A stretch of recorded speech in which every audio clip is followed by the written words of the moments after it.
industry is comprised by McDonald's. It is without a doubt America's largest fast food company, and more than that, it is the world's largest fast food company. Growing up, I lived within half a mile of a McDonald's restaurant. It's safe to say that I've consumed a fair amount of their food over my lifetime. Today, I'll be informing you of three main points concerning McDonald's. One, how phenomenal and how revolutionary McDonald's has made the fast food industry. Two, what makes them so prosperous in their marketing techniques and how they get us to consume their products. And three, how these results end up affecting society in terms of health. Firstly, we're going to be discussing how revolutionary McDonald's has made fast food. According to Invest.com, the 2000 revenue in billions, clearly McDonald's completely trumps all other competitors, coming in at $22.8 billion, and Panera Bread coming in at a measly $1.1 billion. There's a large gap between each one, as McDonald's has always been really the most prosperous of the fast food companies. Now, it's questionable as to why. Many would say because the food is so good, many say because the food is so cheap. But one thing's for sure, according to Eric Schlosser, author of Fast Food Nation, is that every year, 2,000 more locations are opened. Since my childhood, that's about 18,000 more locations, and today we sit at about 47,000 locations nationwide. Now, if that doesn't sound like a lot, what if I told you that McDonald's feeds 45 million people a day? Seems like a lot, but what if I tell you that that's more than the population of Spain? It's pretty bad, I know. This came from the documentary Super Size Me, in which a brave man ate McDonald's 3 times a day for an entire month. Also from Super Size Me, we find out how revolutionary McDonald's is because, as it turns out, the Golden Arches are now more widely recognized than the Christian cross. This is because there is a McDonald's on every single continent in the entire world except for Antarctica, because Antarctica is not really inhabited. But if it were, we'd probably have a McDonald's there too. Continuing on, McDonald's is not only the most prosperous fast food company, but they are also the #1 consumer of meat products. They buy and slaughter more beef, pork, and chicken than any other company. They consume more chicken than KFC. From VivaVeggie.com, 46 people a day choose to eat McDonald's more than once a day, actually. And if you consume McDonald's 3 times a day, you're consuming 1 pound of sugar, and even more than that in salt products, which I know is extremely alarming, but it's all true. It's from VivaVeggie.com. But obviously, because they're so prosperous, somebody out there is eating their food. But who are they and why? Now, when you think about Ronald McDonald, first thing that comes to mind is he's a clown. Ronald McDonald has always been McDonald's slogan. He's been the company's icon. But who do you think Ronald McDonald was meant to appeal to? Surely not going to be a 60-year-old middle-aged man.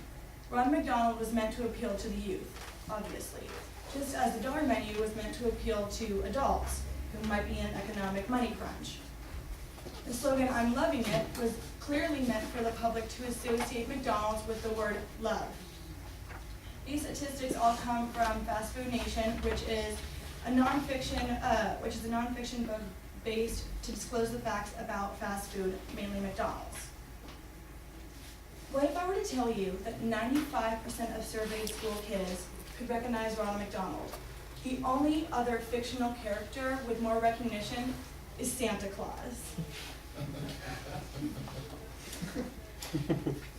How does it affect our health, having our children consume all this McDonald's?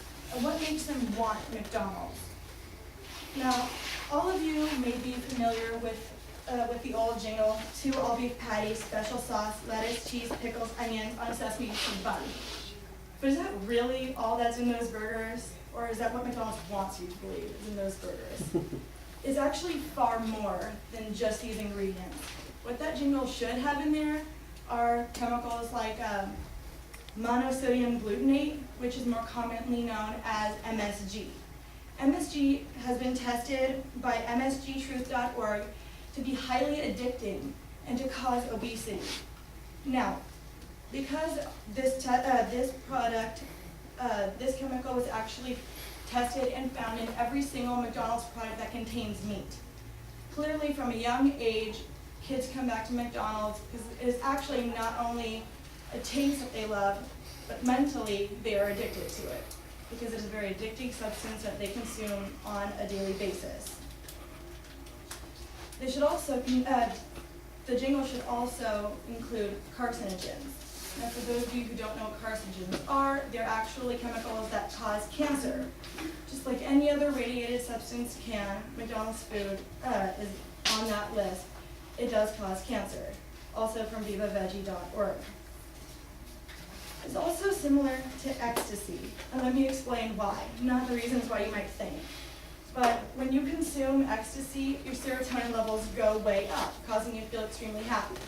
But when you come down, you're in a depletion of serotonin, making you feel very depressed. So from a young age, when you consume McDonald's, you're consuming large amounts of sugar and salts that force your body to produce insulin and the other chemicals that are used to digest such salts and sugars. But what happens is when you consume that in such a high amount and your body doesn't have any more insulin, you get something called diabetes, which leads you to also try to fill the gap and try to consume just as much sugar and salt as before because your body is in a depletion of it. And that starts the roller coaster of you need to consume more to fill the gap that your body has created itself. A consensus of nutritionists agree that fast food should be consumed only once a month, if any.